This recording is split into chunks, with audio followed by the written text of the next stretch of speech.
Баршаңызға сәлем, менің арнама қош келдіңіздер. Бүгін сіздермен өте оңай қолжетімді заттармен жасалатын дәмді кекстің рецептімен бөлісетін боламын. Ең алдымен ыдысқа жұмыртқаны салып, қантты қосып, венчиктің көмегімен жақсылап қозғап алатын боламыз. Және де сұйық майды, сүтті қосып, бір қалыпқа енгенше дәл осылай қозғаймыз. Ал енді үстінен ұнды саламыз. Барлығын осылай бірдестен салатын боламыз. Және де кішкене ғана қозғап, үстінен бір шай қасық соданы қосамыз. Одан соң жақсылап араластырып, бір қалыпқа енгенше осылай жақсылап араластырамыз.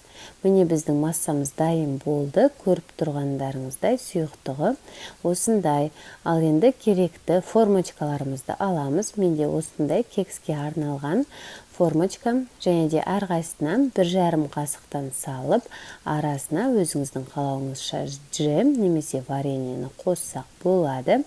Енді қайтадан үстінен бір ас қасық осылай массамызды салып алатын боламыз. Көріп тұрғандарыңыздай дәл видеодағыдай жасаймыз. Барлығын салып болғаннан соң пешімізді қыздырып 180 градусқа қойып, шамамен 15-20 минуттай пісіріп аламыз.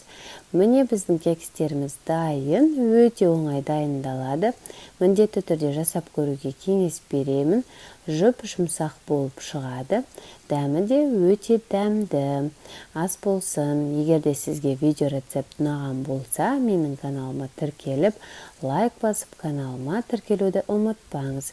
Күн сайын сіздермен жаңа рецептілермен бөлісетін боламын.